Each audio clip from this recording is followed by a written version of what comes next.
అందరికీ నమస్కారం. Welcome to our channel. ఇవాళ మనతో పాటు ప్రముఖ జ్యోతిష్య మరియు వాస్తు పండితులు బ్రహ్మశ్రీ డాక్టర్ నాయకంటి మల్లికార్జున శర్మ గారు మనతో ఉన్నారు. గురుగారితో మాట్లాడదాం. గురుగారు నమస్కారం అండి. నమస్కారం అండి. గురుగారు, 2025 సంవత్సరానికి గాను ద్వాదశ రాశులకి ఎలాంటి ఫలితాలు ఉన్నాయో ఇవాళ మాకు తెలియజేయండి. అందులో భాగంగా ముందుగా మేషరాశి వారికి ఎలాంటి ఫలితాలు ఉండబోతున్నాయి, శుభ ఫలితాలు ఏంటి, అశుభ ఫలితాలు ఏంటి, అలాగే మీరు చేసుకోవాల్సిన పరిహారాలు తెలియజేయండి గురుగారు. ఓం శ్రీ గురుభ్యో నమః. 2025 అంటే ఆంగ్లమానం అని అర్థం. అంటే ఇంగ్లీషు కాలమానం ప్రకారంగా మనం ఏదైతే జనవరి 1వ తారీఖు నుంచి డిసెంబర్ 31వ తారీఖు వరకు కూడా 2025లో మనకి మేషరాశి వాళ్ళకి ఏ విధంగా ఉండబోతుంది మనం చూసుకునేటట్టయితే ముఖ్యంగా గ్రహ సంచార వీక్షణాన్ని ముందు పరిశీలన చేయాలి. గ్రహ సంచార వీక్షణలో ముఖ్యంగా గురువు సంవత్సర కాలం పాటు, రాహుకేతులు 18 నెలల పాటు, శని 2.5 సంవత్సరాల పాటు ఉంటాడు. మిగతా గ్రహాలన్నీ కూడా రవి, బుధ, శుక్రగ్రహాలు 30 రోజులకు ఒక రాశి నుంచి మరొక రాశికి మారటం, కుజుడు 45 రోజుల పాటు, చంద్రుడు 2.5 రోజుల పాటు ఒక రాశి నుంచి మరొక రాశికి మారుతాడు.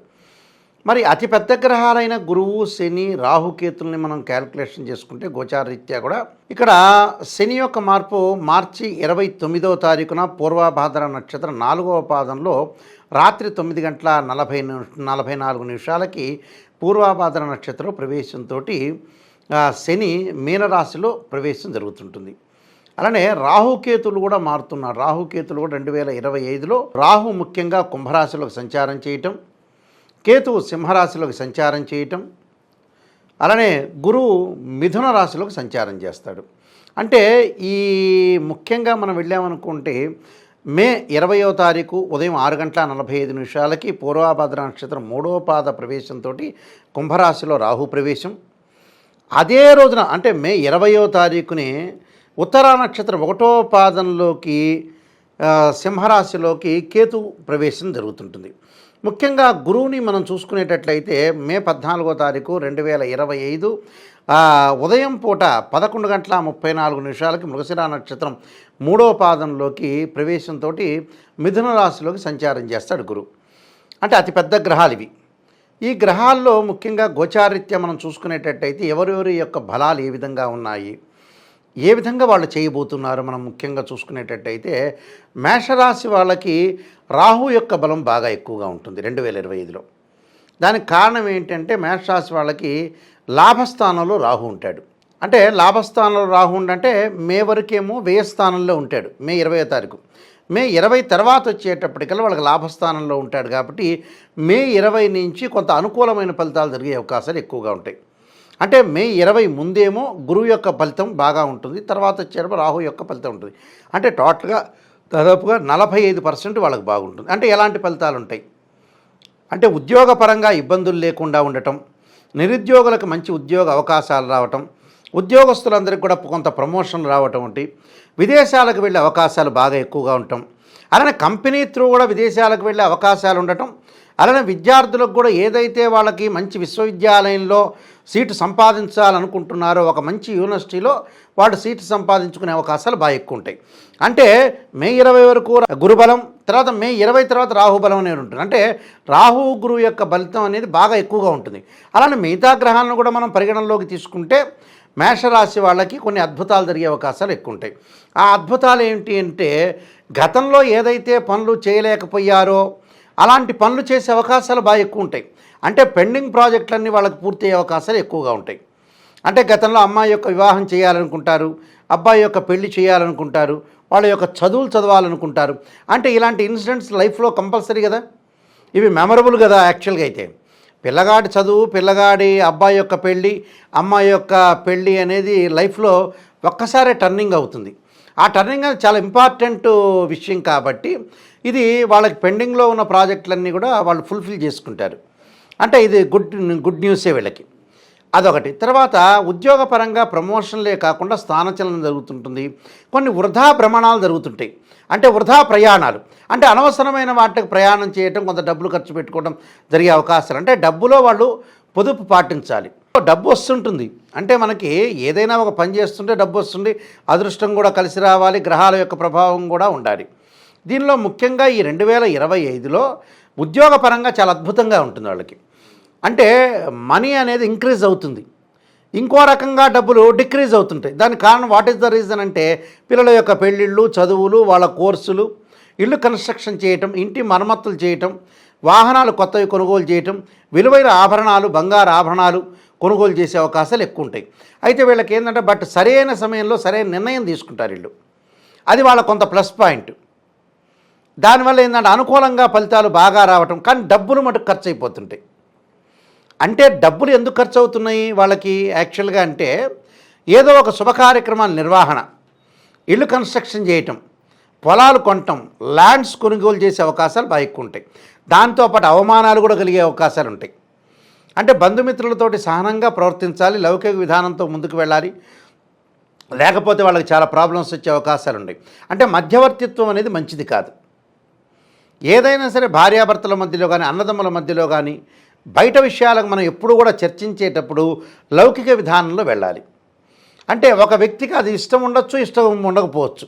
సహజంగా మనం మాట్లాడేటప్పుడు చాలామంది కూడా ఒక సినిమా యాక్టర్ ఇష్టం అంటాడు, ఎంబటి యూటర్న్ తిరుగుతాడు. అంటే మనం కూడా ఆ యూటర్న్ తిరగాలని అర్థం.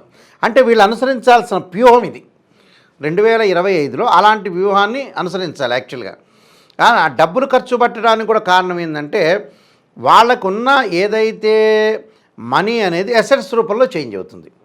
అంటే ల్యాండ్స్ కొంటారు, ఇల్లు కన్స్ట్రక్షన్ చేస్తారు, ఉన్న ఇల్లు మరమ్మత్తు చేస్తారు, వాహనాల యొక్క మరమ్మత్తు, వాహనాలు కొనుగోలు చేయటం, విలువైన బంగారు ఆభరణాలు కొనుగోలు చేస్తారు, పిల్లల యొక్క పెళ్ళిళ్ళు, చదువులు, విదేశాలకు వెళ్ళటం.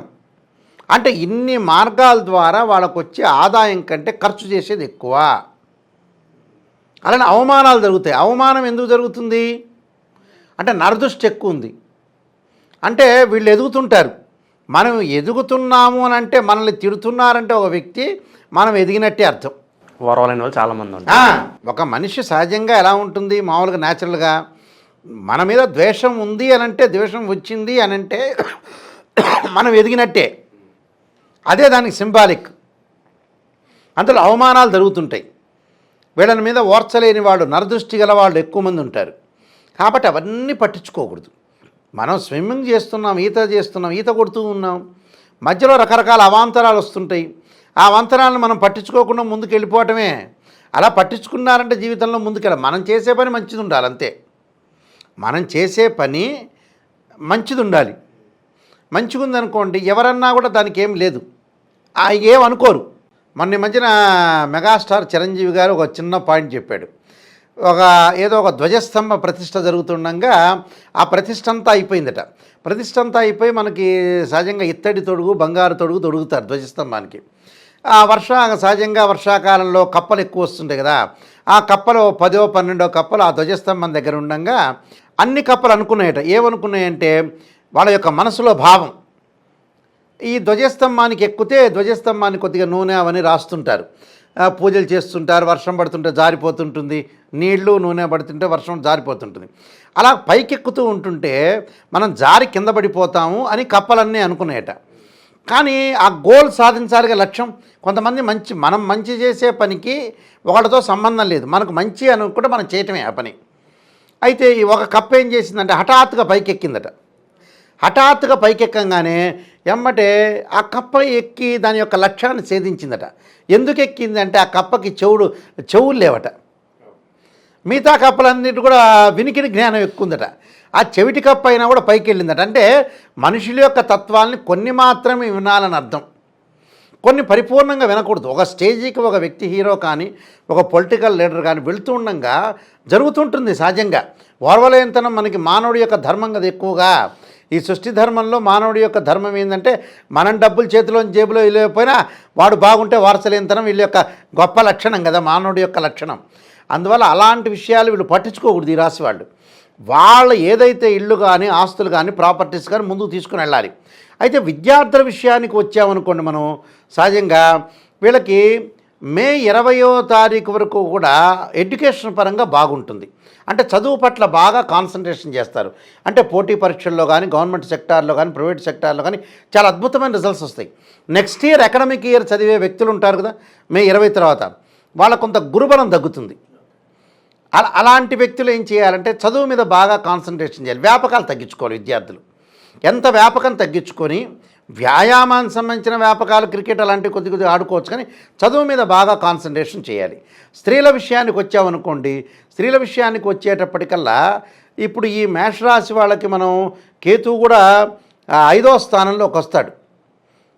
ఈ 5వ స్థానంలోకి ఎప్పుడైతే మనకి సహజంగా మే 20వ తారీఖు వస్తాడో అప్పటి నుంచి కొద్దిగా జాగ్రత్తగా ఉండాలి.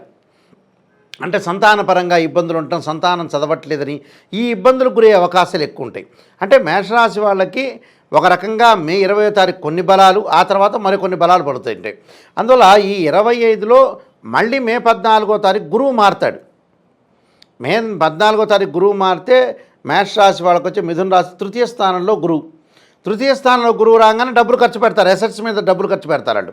నేను చెప్పేది అదే, గురువు మారటం వల్ల ఏం జరుగుతుందంటే మే 14 దగ్గర నుంచి డబ్బులు అనేవి వాళ్ళకి ఖచ్చితంగా ఆస్తుల మీద పెట్టుబడులు పెడతారు. సరే, ఆస్తుల మీద పెట్టుబడులు పెట్టడం మంచిదే, పెద్ద విషయమే, ఆలోచన చేయాల్సిన పనేమీ లేదు. వాళ్ళు సంతానపరంగా కొన్ని ఇబ్బందికరమైన సూచనలు ఉంటాయి. అందువల్ల ఆ సంతానపరంగా ఇబ్బందులు కలగకుండా ఒకటి, ఆ సంతాన డెవలప్మెంట్ మీద ఇలాంటి విషయాలు, మధ్యవర్తిత్వం అనేది మంచిది కాదు, మధ్యవర్తి ద్వారా కూడా ఇబ్బందులు కలిగే అవకాశాలు ఉంటాయి. అంటే మే 20 ముందు కొన్ని గ్రహాలు, ఆ తర్వాత కొన్ని గ్రహాలు బాగుంటాయి వీళ్ళకి. అలాంటి విషయాలు జాగ్రత్త. మరొక ముఖ్యమైన విషయం ఉంది. ఈ 2025లో వీళ్ళకి జరిగే విషయం ఏంటంటే ముఖ్యంగా ఏలినాటి శని యొక్క ప్రభావం ఉంటుంది. ఏలినాటి శని యొక్క ప్రభావం ఉంటుంది. ఆరోగ్యపరంగా జాగ్రత్త ఉండాలి. దీర్ఘకాలిక వ్యాధులు అంటే మనకి సహజంగా ఏంటంటే మార్చి 29వ తారీఖు ప్రారంభం అవుతుంది ఏలినాటి శని మేషరాశి వాళ్ళకి. అంటే మీనరాశిలో శని సంచారం చేయటం వల్ల మేషరాశి వాళ్ళకి కొద్దిగా ఆరోగ్యపరంగా ఇబ్బందులు మొరటగా వెళ్లకుండా ఆరోగ్యాన్ని కాపాడుకొని, హెల్త్ ఈజ్ వెల్త్ అన్నారు, హెల్త్ ఈజ్ గ్రేట్ లక్ అన్నారు. కాపాడుకోవాలిగా. ఆరోగ్యం బాగుంటేనే ఉద్యోగం చేయగలుగుతాం, ఉద్యోగం చేయగలిగితేనే డబ్బులు వస్తాయి, డబ్బులు వస్తేనే సంసారం సాగించగలుగుతాం. అన్నీ ఇంటర్లింక్లు కాబట్టి. బట్ ఖచ్చితంగా వీళ్ళు ఏంటంటే ఆరోగ్యపరంగా ఉండాలి, ఒకళ్ళ విషయాలు ఆలోచన చేయకూడదు, మానసికంగా సైకలాజికల్గా ఆందోళన పడకూడదు. అందువల్ల ఏలినాటి శని యొక్క ప్రభావం ఉంది. గురువు 3వ స్థానంలో రావటంలో మధ్య రకమైన ఫలితాలు ఉంటాయి. రాహు యొక్క బలం, రాహుబోయ్ యొక్క బలం బాగా ఎక్కువ ఉంటుంది. కేతు అనేది వ్యతిరేకంగానే ఉంటాడు. కేతు వ్యతిరేకం వల్ల సంతానపరంగా ఇబ్బందులు కలగకుండా, సంతానం వాళ్ళు ఏదైతే కోర్సు చేరాలో అలాంటి కోర్సుల్లో చేర్పించడం, వాళ్ళ యొక్క అభిలాషని పేరెంట్స్ మధ్య అన్యోన్య దాంపత్య సంబంధం అనేది చాలా ఇంపార్టెంట్. ఇక్కడ వివాహం కానీ స్త్రీ పురుషుల విషయానికి వచ్చామనుకోండి, వాళ్ళకి మే 20 లోపలే అన్ని సంబంధాలు కుదుర్చుకోవాలి. ఆ తర్వాత 1 సంవత్సర కాలం పాటు గురుబలం తగ్గుతుంది. మధ్య మధ్యలో మళ్ళీ కార్తీక మాసం వాటిల్లో కొంత శుక్రబలం వల్ల అనుకూలంగా పరిస్థితులు ఉంటాయి. కానీ బట్ ఏదైనా కుదుర్చుకునే వాళ్ళు ఖచ్చితంగా మే 20 లోపల అనుకూలమైన ఫలితాలు ఉంటాయి. సంబంధాన్ని కుదుర్చుకోవచ్చు, తర్వాత పెళ్లి చేసుకోవచ్చు, ఏమీ ఇబ్బందికరమైన వాతావరణం. అయితే వివాహ సంబంధాలు మంచి ప్రవర్తన కలిగిన అబ్బాయి కానీ, మంచి ప్రవర్తన కలిగిన అమ్మాయి కానీ, అబ్బాయి కానీ వచ్చే అవకాశాలు బాగా ఎక్కువ ఉంటాయి. కాబట్టి వీళ్ళకి దాదాపుగా 45% మేలు జరిగే అవకాశాలు ఎక్కువ ఉంటాయి. అంటే 35 మార్క్స్ ఎగ్జామినేషన్ పేపర్ అయితే దానిపైన 45, 10 మార్కులు గ్రేస్ మార్కులు అనుకోవచ్చు. టోటల్గా బాగుంది. ఎక్కువగా ఏమిటంటే రాహు యొక్క బలం వల్ల వీళ్ళు ముందుకెళ్తారు. మే 20 తర్వాత ఏమో రాహుబలం, మే 20 లోపలేమో గురుబలంతో వాళ్ళు జీవితాన్ని సాగిస్తుంటారు. అందులో గురువు కూడా మేలో 14వ తారీఖు మారుతాడు కాబట్టి అందువల్ల ఈ విషయాలన్నీ కూడా గుర్తుపెట్టుకొని దానికి కొన్ని పరిహారాలు చేసుకోవాలి. నిజంగా ఏ పరిహారాలు చేసుకోవాలి, ఏ గ్రహాలు నిజంగా వాస్తవం గోచారీత్యా బాగాలేదు అంటే ప్రజల్లో చాలామంది కూడా అలవాటు ఏంటంటే ఒక దురలవాటు ఉంది. ఏదో నాయకంటి గారు ఇలాగా నెగిటివ్ చెప్పారనేది, నెగిటివ్లో ఉంటే పాజిటివ్ రావాలి. స్త్రీయ లోపం పెరిగితే పెద్ద విద్య లోపం ఎరిగిన వాడే పూర్ణ అవుతాడు. అది ఆ మైండ్లో ఎక్కించుకోవాలి. మనలో లోపాలను మనం సవరణ చేసుకొని ముందుకెళ్తే జీవితం ధన్యమైపోయినట్టు, లేకపోతే టోటల్ అట్టర్ ఫెయిల్ అయినట్టు, సర్వనాశనం అయినట్టు. ఇది ఎంత జ్యోతిష్యం చెప్పినా భగవంతుడు చెప్పినా అది క్యాలిక్యులేషన్, కరెక్ట్ క్యాలిక్యులేషన్. నెగిటివ్ను మనం పాజిటివ్ మార్చుకొని ముందుకెళ్ళటం అనేది ఫస్ట్ పాయింట్. ఏది గ్రహం బాల? గురుగ్రహం బాల. గురువుకి ఏం చేయాలి? దత్తాత్రేయ స్వామి యొక్క పాలనం ఒకటి, దత్త కవచం ఒకటి, శనగలు దానం చేయటం ఒకటి. దానికి ఈ సంవత్సర కాలం అంతా కూడా గురువారం అంతా కూడా దేవానాంచ ఋషీనాంచ గురుకాంచన సన్నిభం బుద్ధిమతం త్రిలోకేశం తం నమామి బృహస్పతి అనే మంత్రాన్ని చక్కగా చదువుకోవాలి. కేతు బాల, గణపతి యొక్క ఆరాధన చేయాలి. కేతుకు అధిష్టాన దేవత అయిన గణపతిని గరికతో ఆరాధన చేయటం వల్ల వాళ్ళ యొక్క దోషం పోతుంది. శనికి ఏం చేయాలి? ఆరోగ్యం బాగుండాలంటే వేదాల్లో చెప్పినట్టుగా శివుడికి నువ్వుల నూనెతో అభిషేకం చేయాలి. అప్పుడు ఆయుష్ పెరుగుతుంది. అంటే ప్రమాదాలన్నీ కూడా వాళ్ళకి తగ్గుతాయి అని అర్థం. ఇలాంటివన్నీ కూడా చేసుకోవటం వల్ల వాళ్ళకి మంచి జరిగే అవకాశం ఖచ్చితంగా ఉంటుంది. 2025 సంవత్సరానికి గాను మేషరాశి వారికి ఎలాంటి ఫలితాలు ఉంటాయి, అలాగే మీరు చేసుకోవాల్సిన పరిహారాలు చాలా చక్కగా వివరించారు గురుగారు. ధన్యవాదాలండి. నమస్కారం అండి.